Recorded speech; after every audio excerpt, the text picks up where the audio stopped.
Unthinkable beauty surrounding our dreams. The call of the wild pouring into the streets. Emotional freedom means more than you think. Jumping in the water, floating down the river, looking like Jesus waiting to be delivered. Above all the birds, arms open wide, looking like angels guarding the skies. We won't be silent, we'll raise our voices. Dignity, pride, these are our choices. Never go back, only go forward. Mothers, sisters, lovers, and daughters will shine. Yes, we'll shine. We will shine. We will shine. We will shine. We will shine. We will shine. We will shine.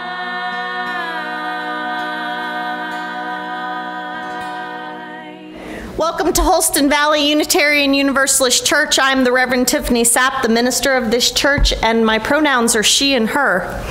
Our opening hymn is hymn number 101, which is in your gray hymnal. It's Abide With Me. Please rise in body or spirit and join us in singing number 101 in the gray hymnal, Abide With Me.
Grant me the serenity to accept myself as I am, to refuse to be at war with my own flesh, to tend my needs, my pains, my fears, gently and without judgment. Give me the courage to receive the accountability of others that supports my unlearning of dominance, encourages me toward healing, and challenges me to deepen my practices of love. Grant me the wisdom to know the difference between invitations to learn and reasons to self-loathe, between the posture of perfectionism and the labors of freedom and transformation, between the entrapments of guilt and shame and the joy of doing things differently.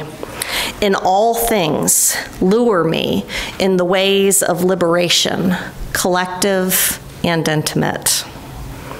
Let us take a few moments to reflect on these words and center ourselves for this time together.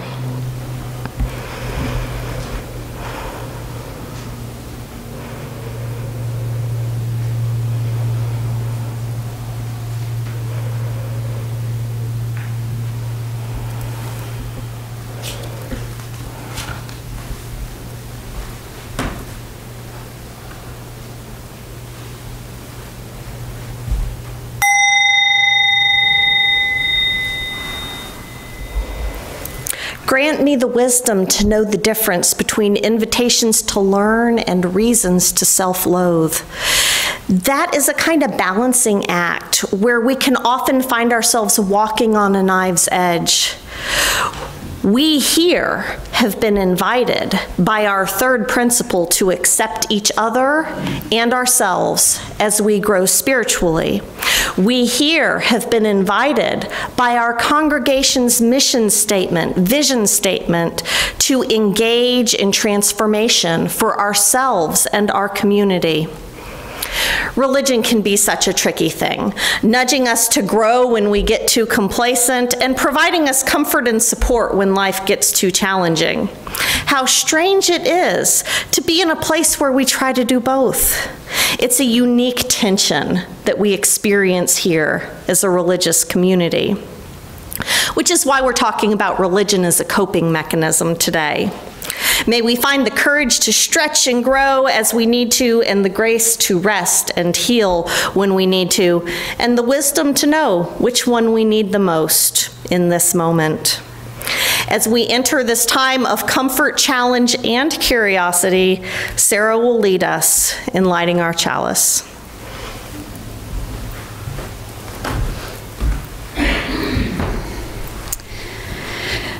The chalice has been a symbol of Unitarian Universalism ever since World War II, when the flaming chalice was a piece of art stamped on Unitarian Service Committee documents to make them look more official as they smuggled European refugees to freedom.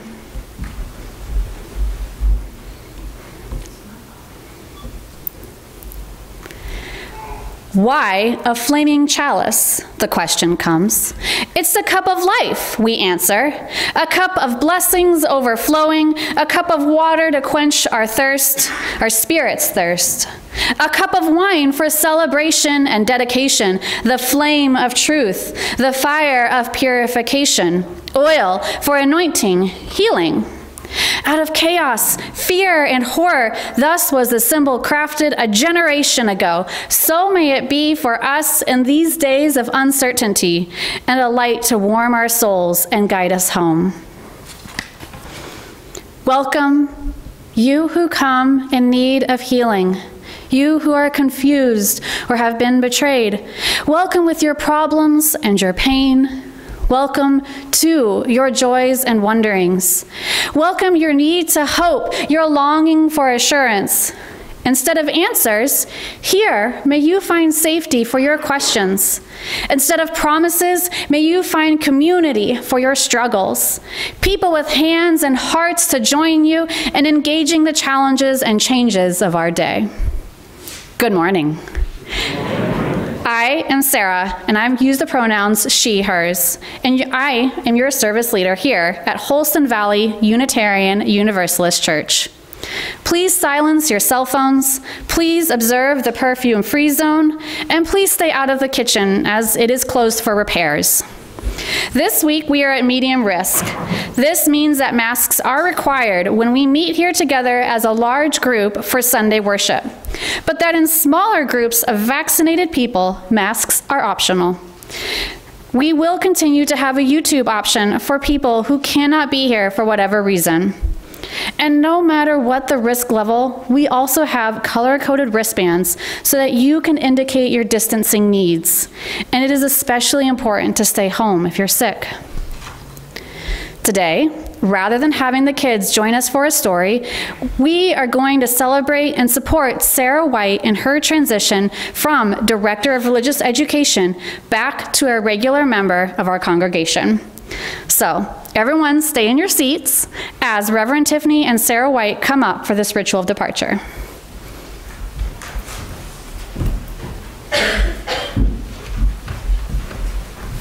We're going to ask you to stand here for the mic. What? You get to be here for the mic. Okay, can I leave this on? Okay. Yeah, you can also take it off if you want to. Okay.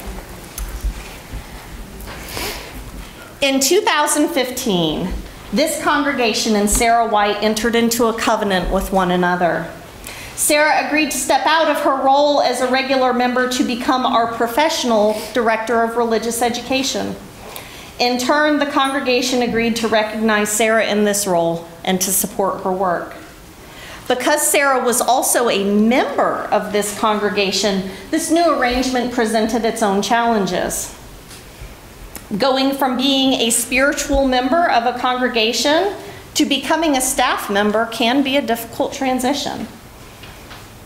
Though you are still on a spiritual journey as a DRE, in some ways you lose your spiritual community.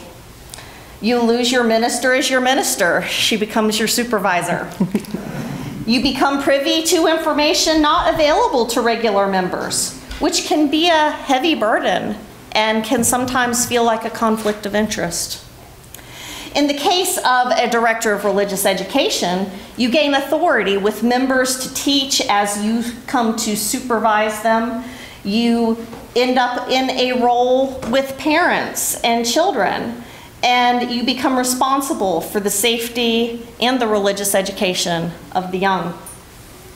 Boundaries of friendship and shared journeys are redrawn when a member of the congregation becomes a staff member.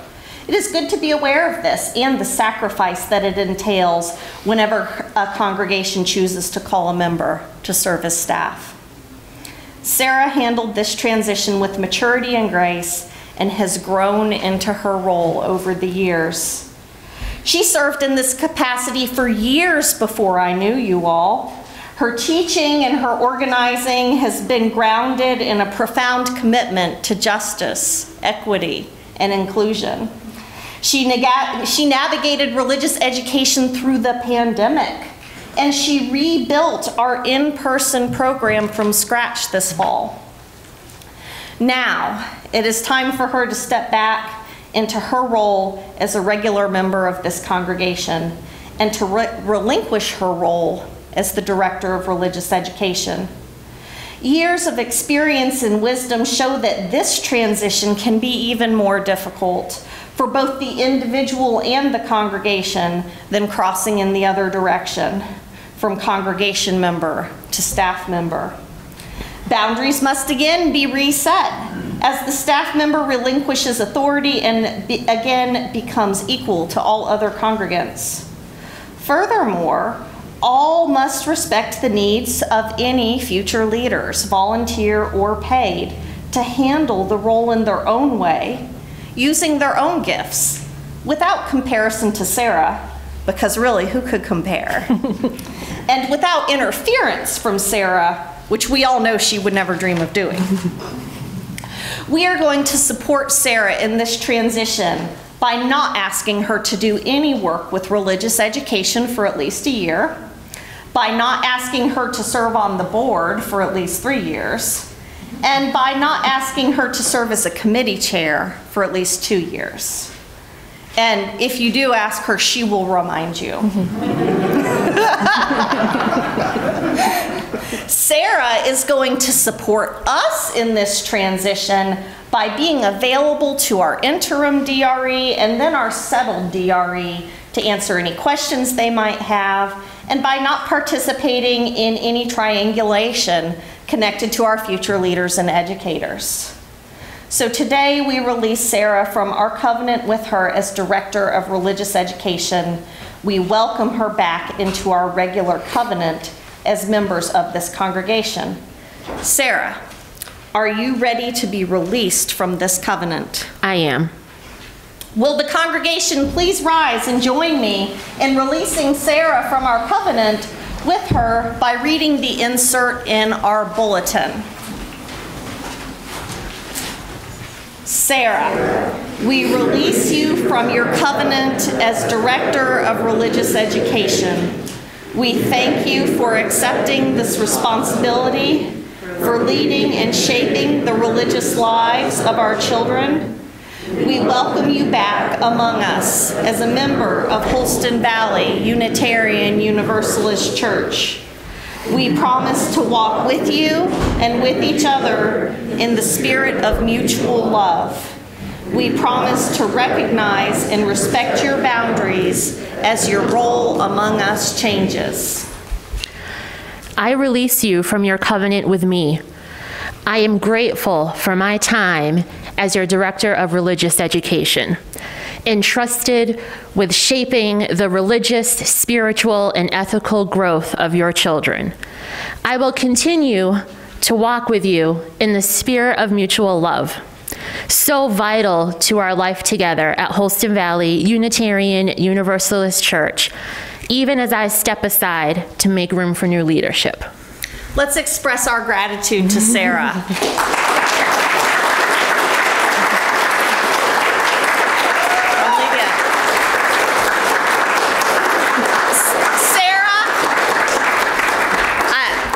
Let them finish clapping first. Sarah, I am very, very grateful for you and for the time that we've been able to work together, but I'm not the only one. The religious education classes have made a gift for you. Yeah, you can go on up there, take a look at that. We want to give this to you. Oh, thank you. Aww.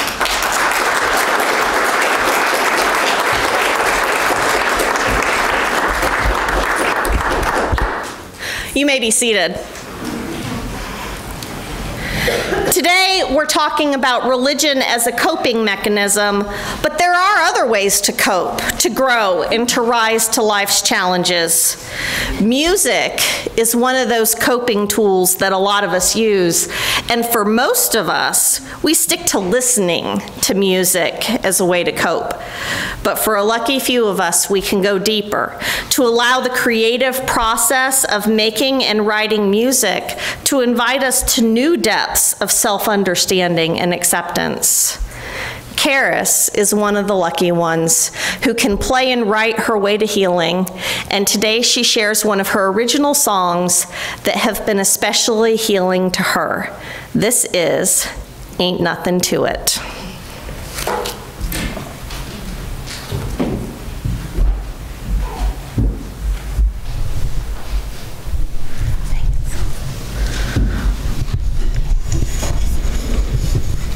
Thank you. Good morning.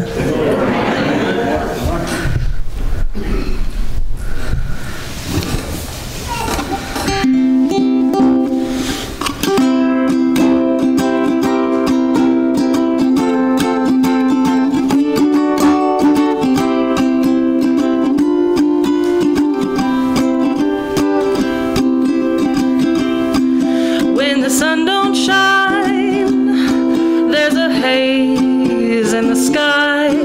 I don't pay no mind, I got you by my side. When my luck is up, done spin it, and I'm all weighed up, I wanna quit it. Your smile lifts me up, that's right, ain't nothing to it. But But when I was young, I was told there's only one. Do what you're told or else there will be none. The world is destined for the faithful. Oh.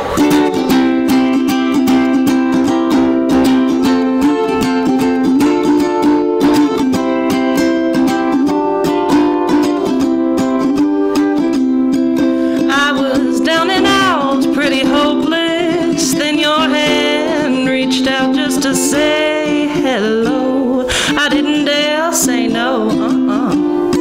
There was a yes, and I say la la la la la. You say oh, and we go do do do do do do do, and nobody knows. But when I was young, I was told there's only one. Do what you're told, or else there will be none. The world is destined for the faithful. Oh.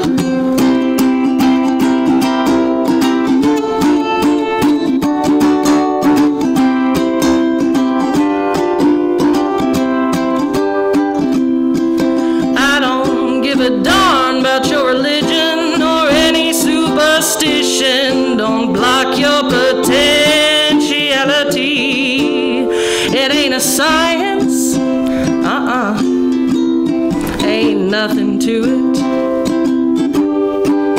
Well, when you found something good that keeps you mighty strong, don't play it safe, keep it cool, or wait for something wrong.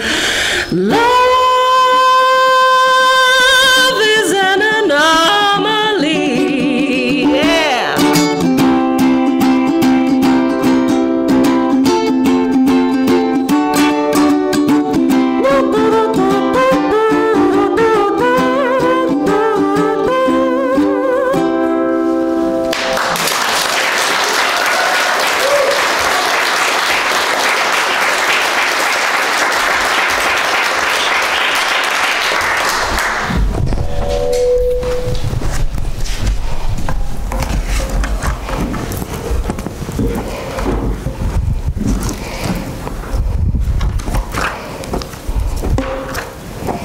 Thank you, Karis.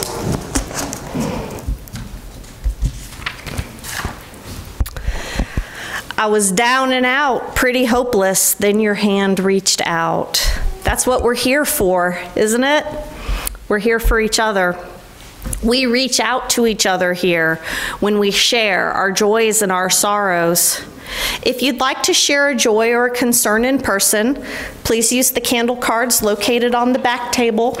They look like this. If you'd like to share a joy or a concern from a distance, please email minister@hvuuc.org. Today, I'd like to light a candle for reproductive justice. Today is the 50-year anniversary of Roe versus Wade. Yeah, exactly. On anniversaries like this, it is good to pause and consider the steps forward and the steps back, our hopes and our fears for the future, and the reminder that the people affected by these laws and restrictions are real people facing real challenges, and they need our help and compassion. And I'd like to light a candle for the UU Church of Monterey Peninsula in Carmel, California. Their community and their church have experienced significant damage from high winds, fallen trees, and no electrical power for 2 weeks because of storms, flooding, and mudslides out west. If you want to help them in concrete ways, you can contribute to the UUA's Disaster Relief Fund, and there's a link to that on our Facebook page.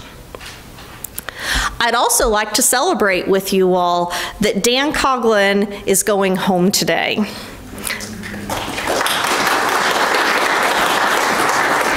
He's been in the hospital and then doing physical rehabilitation since Christmas Eve when he got in a very bad car accident. He's still got quite a bit of recovery to do, but now he can do it at home, which is always better. If you'd like to help Dan and his family out during this transition, please reach out to the caring team, caring@hvuuc.org. From Rosemary, a candle of extreme gratitude.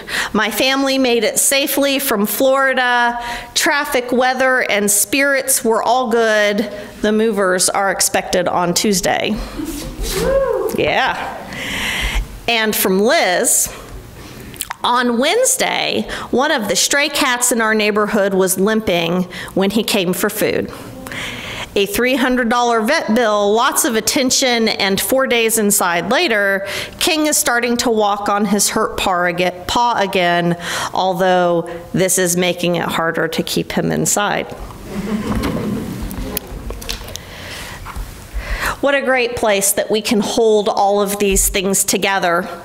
If you would like to light your own candle, you may do that by going around to form a line by the window, and Sarah will assist you. If you're on this side of the building, please go around through the back door so you don't pass in front of the camera.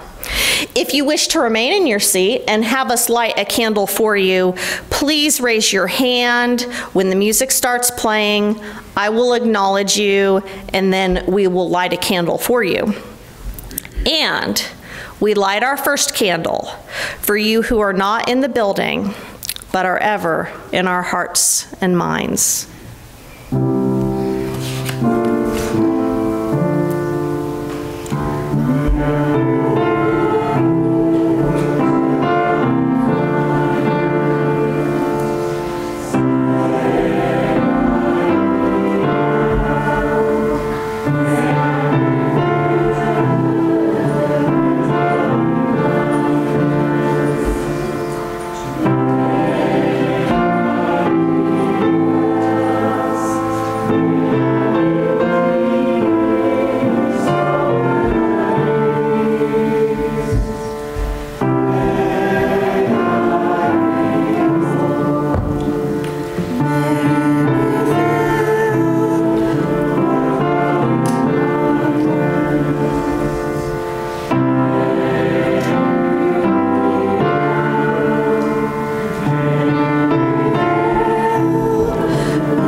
holy work of showing up by Reverend Ashley Horan.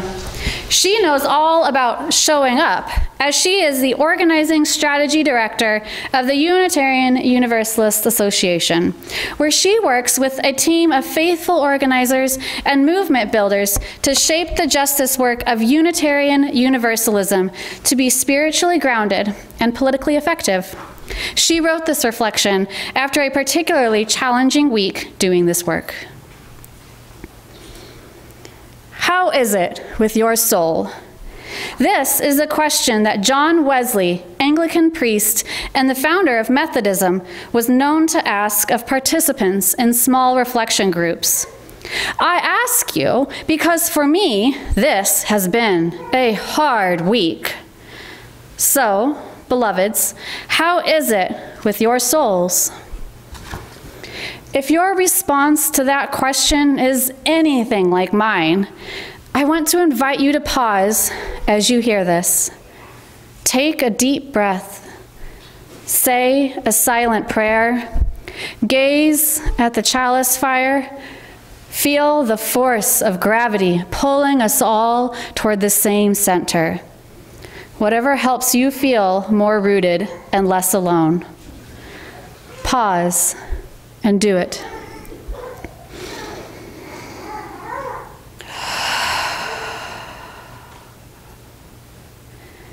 Now do it again.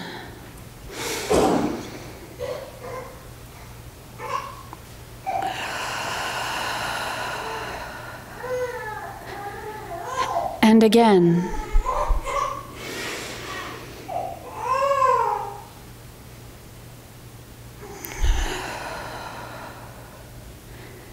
And again.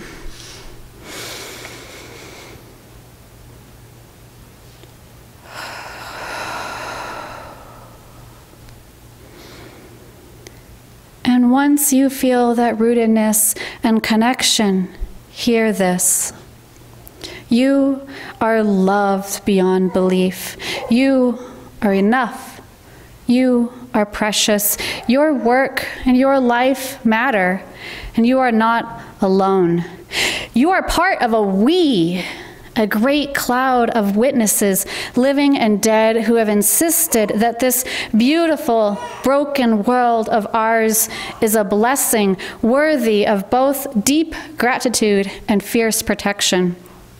Our ancestors and our descendants are beckoning us, compelling us onward toward greater connection, greater compassion, greater commitment to one another and to the earth. Together, we are resilient and resourceful enough to say yes to that call, to make it our life's work in 1,000 different ways, knowing that we can do no other than bind ourselves more tightly together and throw ourselves into the holy work of showing up again and again to be part of building that world of which we dream, but which we have not yet seen.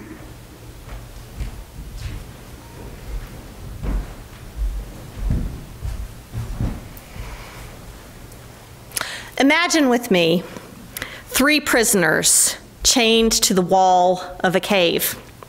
They've lived there their whole lives. They have no knowledge of the outside world. They stand there all day facing a blank wall while a fire behind them gives off a faint light. Every day, people and animals who do not live in the cave come and go about their business, and in doing so, they pass a walkway that goes between the prisoners and the fire. And in doing this, their shadows are projected onto the blank wall. The prisoners see these shadows and they do their best to understand and classify these shadows. This is all they've ever seen or known. To them, the shadows on the cave wall is the totality of their existence. To tell them that there was anything else to reality beyond those shadows would be preposterous. But one day, one of these prisoners was freed and brought to the outside world for the first time. When he saw the outside, the sun's bright light almost blinds him. He finds the new environment confusing and disorienting. Up until this point, the two-dimensional shadows were his entire reality. He is told that all the objects that he is now seeing are the actual reality, and that the shadows were mere reflections of this actual reality. At first, he can't believe it. But the more time he spends in this world, the more his eyes get to adjust, and the more he is able to tell the difference between the object and the shadow that it casts. Eventually, he decides to return to his cave and share his discovery with the other prisoners. He's not used to the darkness anymore and can't really see the shadows projected on the wall anymore.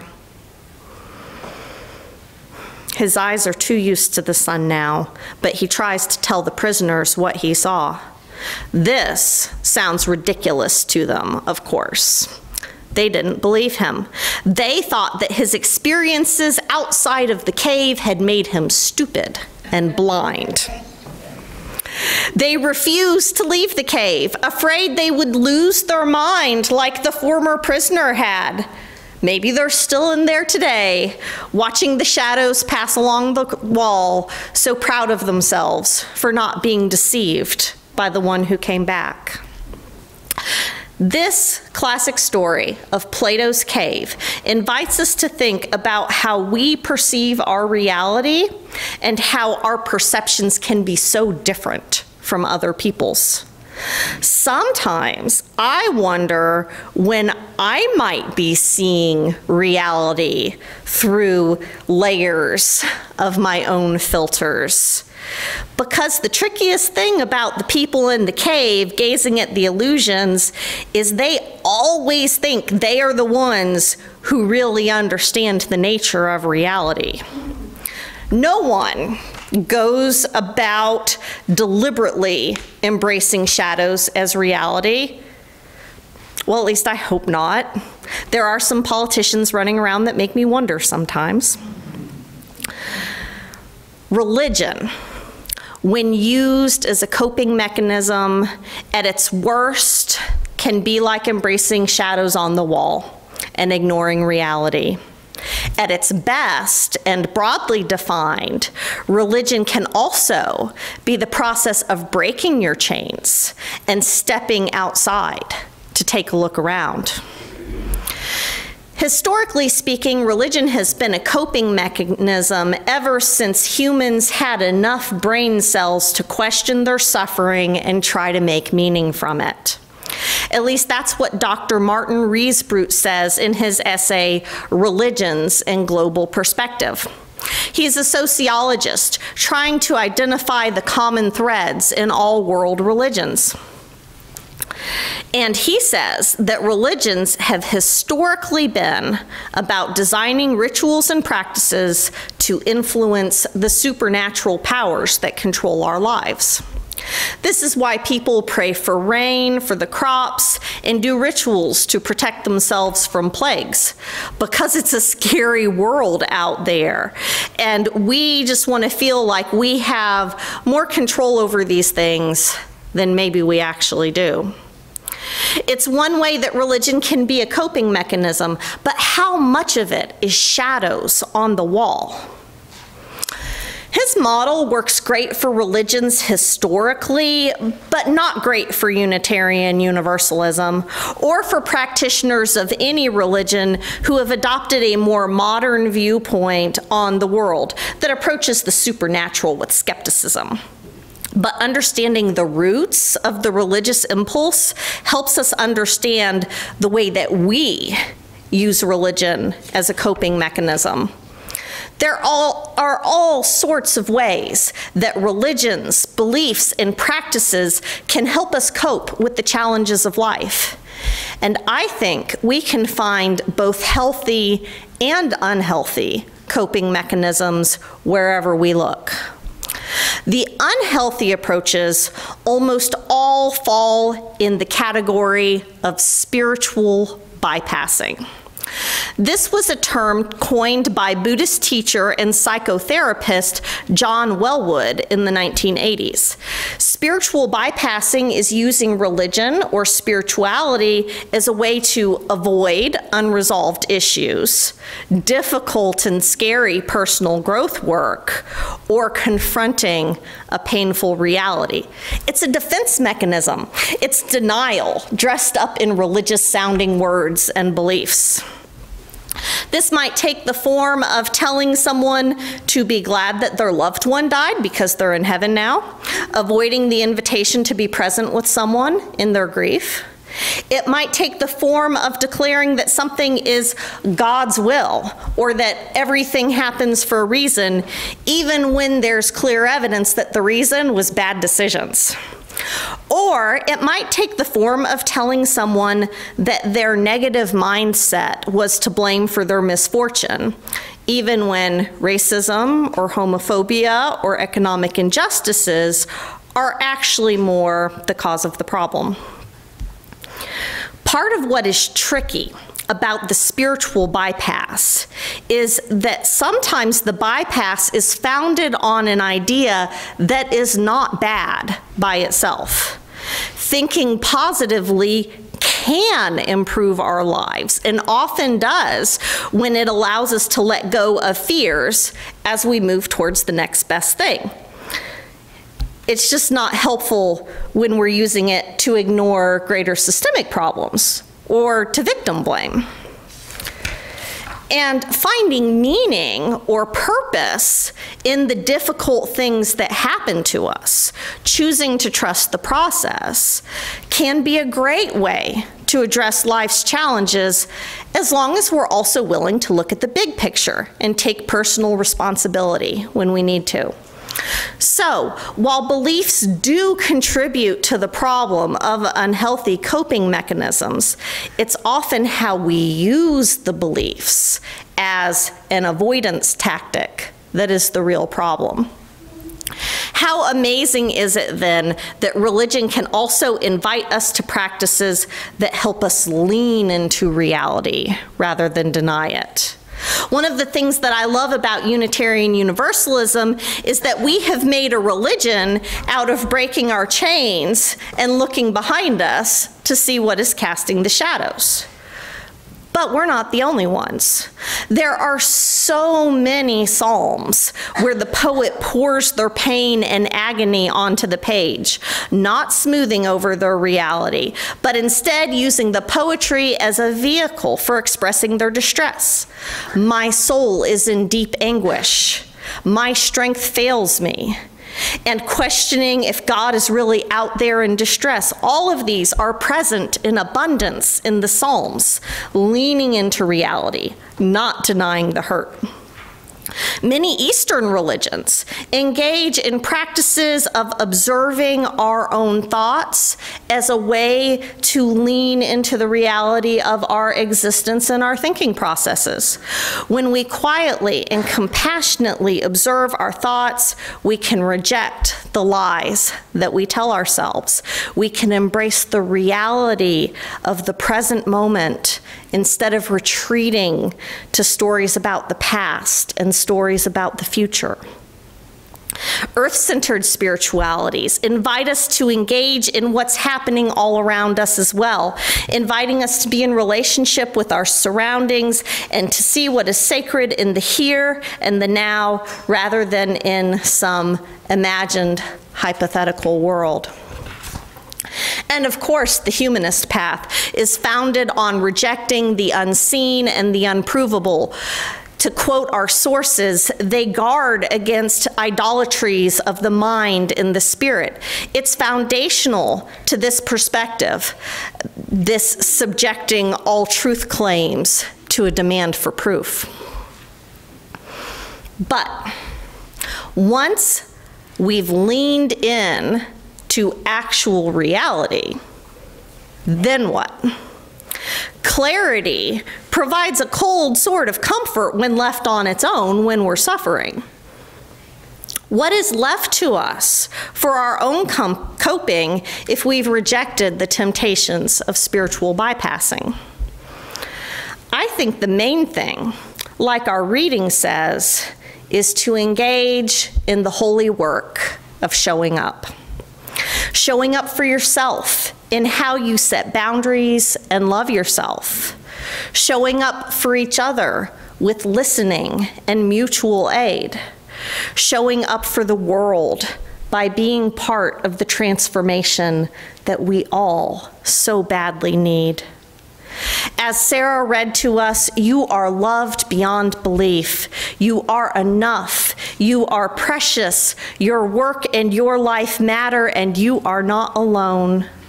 You are part of a we, a great cloud of witnesses, living and dead, who have insisted that this beautiful, broken world of ours is a blessing worthy of both deep gratitude and fierce protection.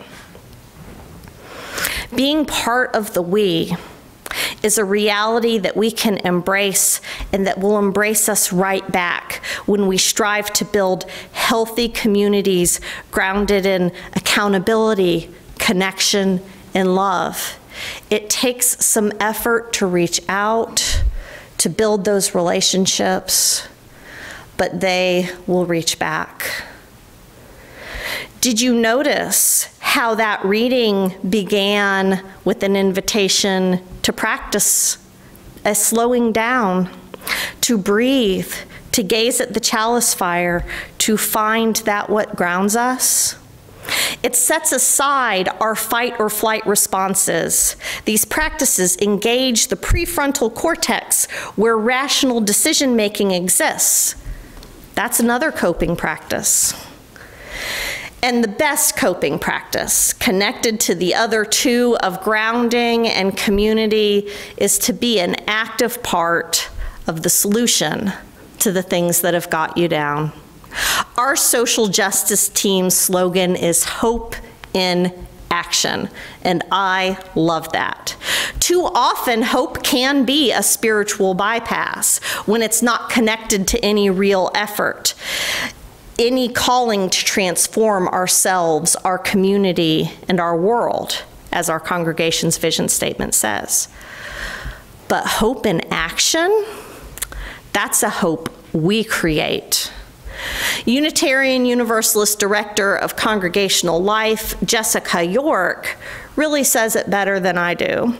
So I want to close this reflection with her prayer for hope in action called Gird Thyself. She writes, "This is not a prayer that you may find hope, for hope is a luxury that some cannot find and others cannot afford. This is not a prayer that you find more love in the world, though I hope you continue to feel love and send love to those near and far. I pray instead that you may find the tools. A hammer lying hidden in the grass, a roll of duct tape curled up and forgotten on a high shelf in the back of the closet, a wrench poking out of the back pocket of a stranger. Taking these tools and gird thyself. A hammer for justice, duct tape to hold together your broken heart, a wrench to grip and provide advantage in applying torque to turn objects or turn the world. Take these tools and others you may find in places expected and unexpected. Take these tools and gird thyself, for weeping may last through the night, but the work begins in the morning." This week, my hope for all of us is that we find our coping tools not in illusion, bypass, or platitudes, but in clear vision, committed community, the practices that free us from our fight or flight responses, and meaningful action.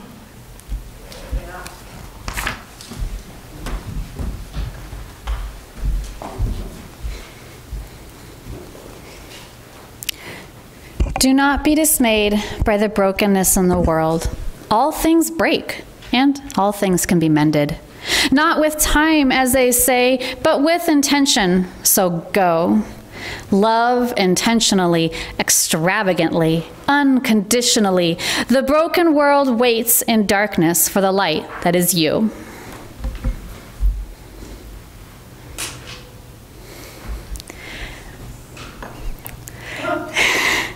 Just a thing. Thank you for being with us today. We are here to do together those things that we cannot do alone. The caring team is looking for new members. The caring team responds to community candles cards, sets up meal trains, and supports our members through cards, calls, and visits. The caring team point person rotates monthly, and the caring team meets bi-monthly to check in with each other.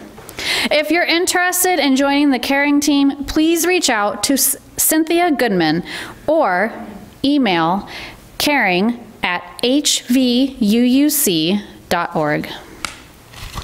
If you're visiting us today, we are especially grateful for your presence. If you want to learn more about us and you're here in person, please go visit the visitors table, pick up a brochure, and sign the visitor book. If you're online, you can get more information by visiting our website or emailing visitor@hvuuc.org.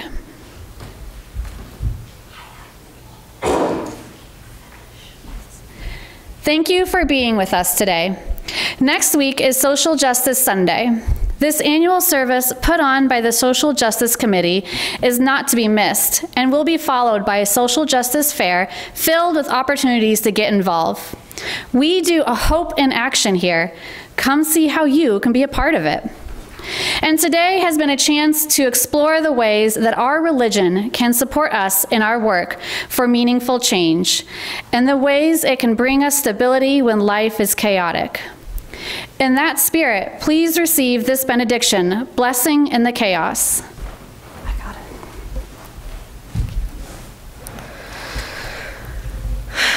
it. To all that is chaotic in you, let there come silence.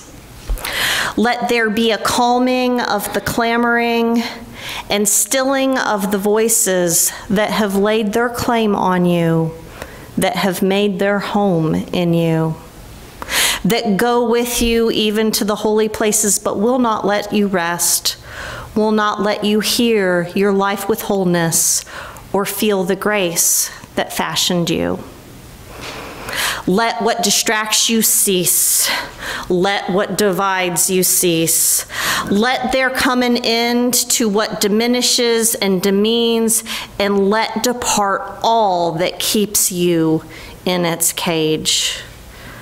Let there be an opening into the quiet that lies beneath the chaos, where you find the peace you did not think possible, and see what shimmers within the storm. There are so many times and so many ways that this congregation is a blessing in the chaos to me, and I think that we are a blessing in the chaos to the Tri-Cities community as well. All of this is possible because of donations and pledges made by you. So as we sing our closing hymn, please give generously to help us be the peace in the storm. Our closing hymn for this month is Meditation on Breathing, number 1009. There's multiple parts, so just do the parts you like and feel free to switch as you go. Please rise with us in body or spirit for our closing hymn, Meditation on Breathing, 1009.